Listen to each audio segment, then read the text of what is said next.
All right, this is a recording for Year 3. In the starter unit, we are going to take vocabulary about technology, free time activities, health and fitness, and shopping. In addition, we are going to work with modals and semi-modals, simple past and present perfect, and simple present and present continuous. All this is as a revision from last year. So let's start with the first text called Future Reality. Please listen to the text, to the audio text. Fusion, Student Book 4, by Paul Kelly and Katrina Gormley. Published in copyright, Oxford University Press, 2018. Starter Unit, page 4, Exercise 1. Future reality? As you sit down in your history class, you notice something different about your classmates. You don't normally have to wear a school uniform, but today everyone is wearing a very old-fashioned one. Then you switch off a function on your special glasses, and suddenly everybody is back to normal. You tap your glasses, and an article about 19th century schools appears. After discovering that children had to memorize long texts, and teachers could punish them by making them stand in a corner wearing a silly hat, you decide that modern schools aren't too bad, really. This may sound like a scene from a science fiction movie, but it may soon be possible thanks to augmented reality, AR. AR already exists in the form of smartphone apps, which change what we see by adding images, graphics, or text to bring pictures or information to life. To get the AR app to work, you have to point your smartphone camera at something and then tap on the app, which will provide extra digital information. This could be a 3D model, videos, or text. Some students in Japan already use their smartphones to scan their English books, and the characters on the page then take part in conversations. Of course, unlike most classes, students must not leave their phones at home. Schools are continually updating teaching materials and technology. AR glasses, like the ones in the history class above, are the next step in education technology. Interactive whiteboards and computers already stream the world into the classroom, but some experts claim that AR apps and eventually AR glasses will be able to replace these devices. They'll provide everything that the existing technology can offer, right in front of students' eyes. But is that a good thing? Well, just imagine how much more students will learn in science classes if teachers can transform classrooms by using giant, moving 3D images of the solar system or the human body. And thanks to the Augmented Lecture Feedback System, ALFS, developed at a Spanish university, teachers will see symbols above their students' heads, which show if they have understood or have a question. So what can students of the future look forward to? AR technology is only just beginning to have an effect on education. But when developers have created thousands of exciting new applications in a few years, it could change teaching and learning entirely. We've certainly come a long way since students had to stand in a corner with a silly hat on if they couldn't remember those long texts. All right, after listening to this audio text about future reality and augmented reality, AR, I want you to look at the Research It project. We are going to have 3 activities to be done in our forum. The first one is connected with research, where you will have to find 2 more examples of augmented reality. Any application, it can be for iPhones or Android, and explain how they work. The explanation of how these apps work, will have to be written in the forum, following the instructions of the 45 to 70 words given. The vocabulary to express your opinion will be explained in the forum activities. After that, I'm going to ask you to take a look at activity number 2. In there, you've got some questions, and you will have to reread the article. So you can pause this video, read it, and listen to it again. Then decide which pieces of information are given in the article and which are not. In this moment, I'm going to say the question. The idea is that you pause it and try to answer to it, because I'm going to give you the answers at the same time that I'm reading them. So, in this moment, you pause the video, read it again, or listen to it again, as you wish, then do the exercise and come back to the same place where you were at. So, here are the answers. The first one is an example. Why the students' classmates are wearing uniforms. The answers are on lines 6 and 7. It says you switch off a function on your special glasses and suddenly everybody's back to normal. Let's look at question number 1. It says how the student learns about schools from 200 years ago. If you could do this activity, you will see that the answers are written on lines 8 to number 10, and the answer is given. It says you tap your glasses and an article about 19th century schools appears. Question number 2. How AR apps work. Is it given? Yes, it is. It's given on lines 21 to 24. To get the AR app to work, you have to point your smartphone camera at something and then tap on the app, which will provide extra digital information. Number 3, when the first interactive whiteboard was used. Is it given? No, it isn't given in the text, so you just write not given. 4. A way students can use AR in language learning. It is given in lines 26 to 29. It says some students in Japan already use their smartphones to scan their English books and the characters on the page, then take part in conversations. 5. How teachers will know if their students have problems. It is given. Teachers will see symbols above their students' heads, which show if they have understood or have a question. That is between lines 48 to 51. 6. The price of AR glasses. It is not given. So, before you go through activity number 3, I'm going to ask you to read the instructions quickly for GIST, general information. Ignoring the gaps. What devices are mentioned that you can connect the glasses to? For example, your computer or smartphone, right? Please read the instructions again and write the missing words in your notebooks or anywhere you want so we can check them. You can use your dictionaries to check the meaning of the words in the box. Okay, now, I assume that you're going to start working, so I'm going to ask you to pause the video again, complete the exercises, and then come back to check. Now I'm going to proceed with the answers of it. The idea is that you read it for GIST, in the following way. How to use your new glasses.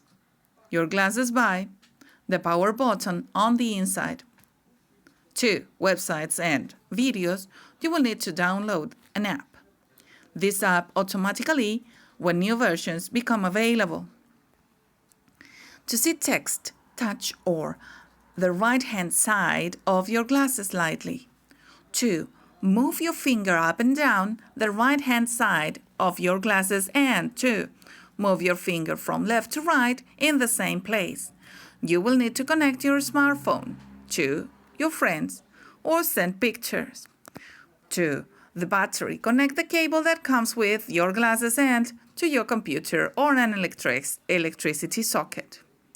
Now, let's complete it with the words. given above. It is the following. Switch on your glasses by pressing the power button on the inside. Remember that when you have the word, the preposition by, the verb that goes next to it goes with ing. So you don't say by press, you say by pressing. All right? Let's continue. To browse websites and stream videos, you will need to download an app. This app automatically updates when new versions become available. And it says, to see text, touch or tap the right-hand side of your glasses slightly. To scroll, move your finger up and down the right-hand side of your glasses. And to swipe, move your finger from left to right in the same place. You will need to connect to your smartphone to text your friends or send pictures. To charge the battery, connect the cable that comes with your glasses and plug in to your computer or an electricity socket. So repeat number 1, switch on. 2, pressing. 3, browse. 4, stream. 5, updates. 6, tap. 7, scroll. 8, swipe. 9, text. 10, charge. 11, plug in.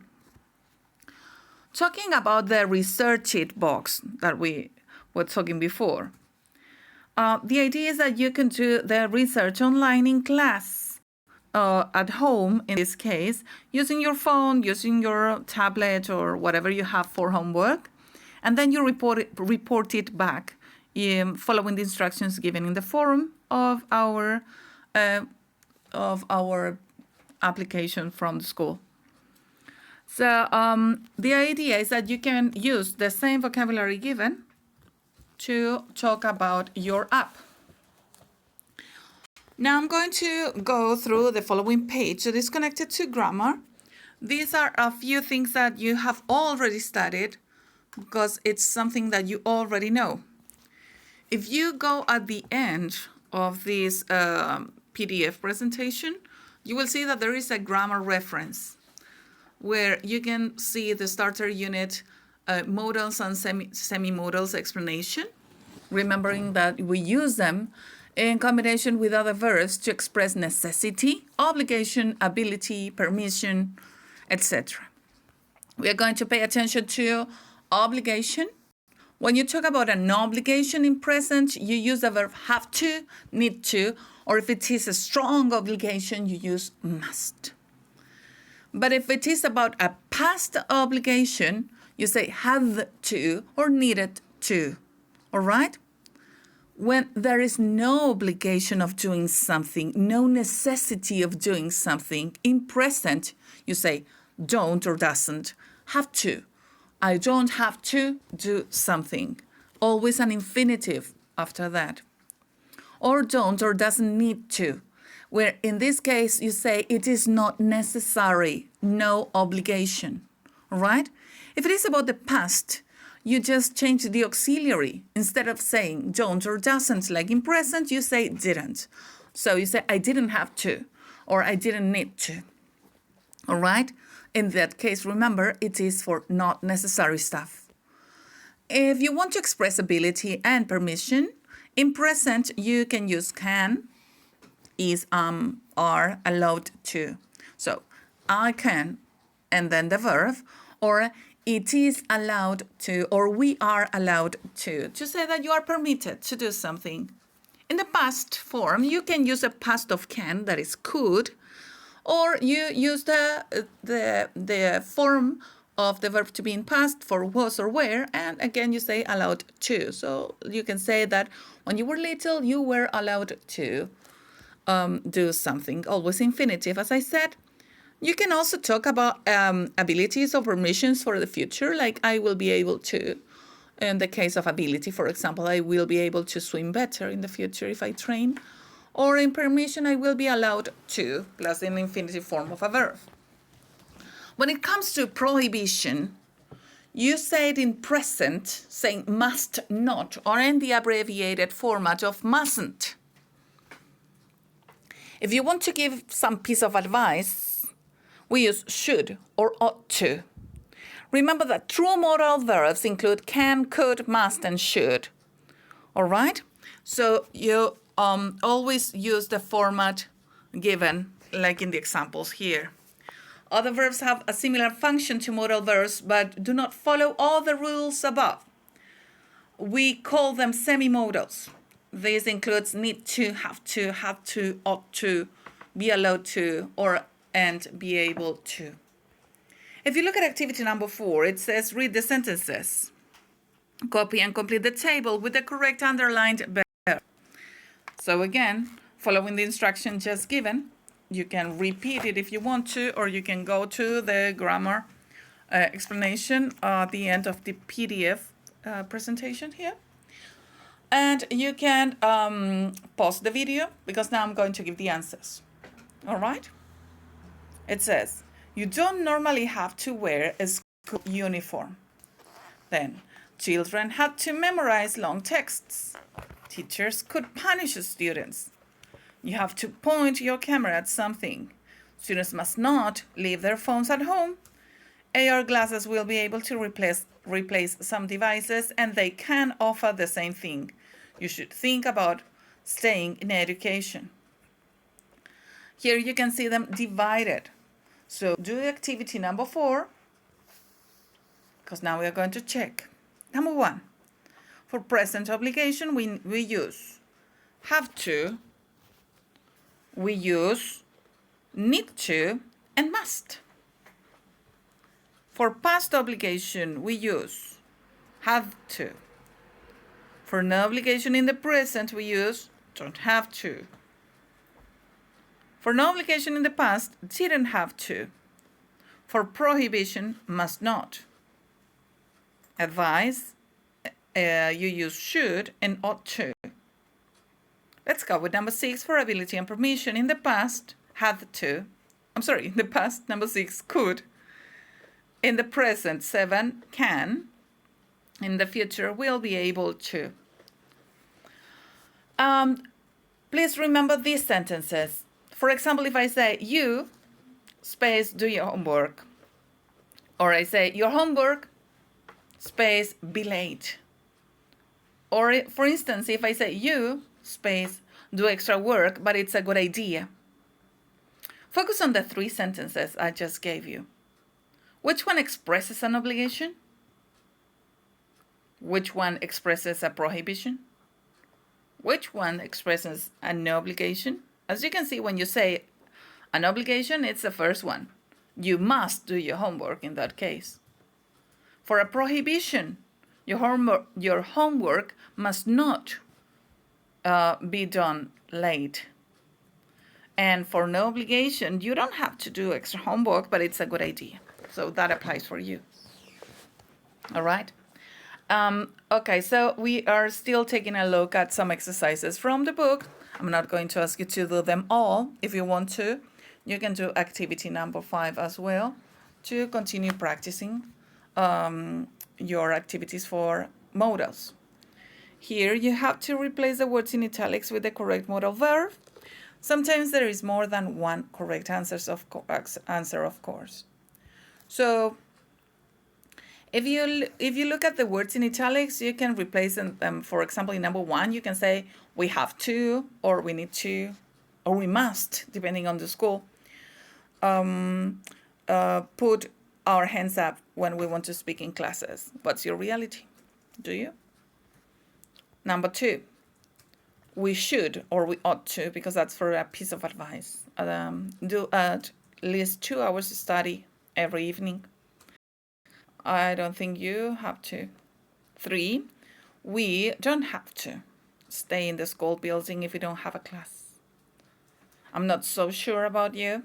4, we must not use teachers' first names. I don't think you do it in your school, do you? 5, we will be able to wear our own clothes to school next year. And 6, we have to wear shorts in elementary school. And here we are going to go through adjectives that it's going to be another activity that you will have to do in our forum in this lesson number 1. Because as you can see there, you have some adjectives that you have on your book. They are automatic versus manual, efficient versus inefficient, high versus low quality, so it can be high quality or low quality, reliable or unreliable. It means that you can trust on it or not. Convenient, inconvenient, heavy or light, practical or impractical, useful or useless. So think about your few devices that you chose for this purpose. And again, in the forum, you're going to describe them using the adjectives given, but they are not going to be the only ones that you're going to use, because I'm going to ask you to go further. Using them, you describe them. Also, you express your opinions. From now on, it is lesson number 1 over, but you will still have some homework. Apart from the activities from the forum, you have got 1 week to go to. Let me go down because here's all the information. I'm going to ask you to go to the workbook pages. If you don't have the book, again, here is the PDF for you. I'm going to ask you to do the page, that is the first page. I can see the number. Let me see it immediately, just in case you have the book. If not, it is the starter unit, and it is page number 4. That's right. I'm going to ask you to do page number 4, where you will do the reading activity. Then you have to complete activity number 2 using the names about the reading activity. Then you will practice the vocabulary about technology with instructions. Then you practice a grammar check today and the adjectives that were also necessary. So you finish with activity number 11. I'm sorry, no, with activity number 9, there, with the activities, this one. This is the last one. So you're going to do page 4 complete and page number 5 until you finish with the vocabulary of technology and consolidation number 9. Because then we are going to talk about sports and health and fitness in the following lesson. Remember that at the end of this activity, you've got the grammar reference plus the vocabulary reference as well, with the vocabulary reference as well. So I wish you the best of luck, and I will write the information in the forum in a minute.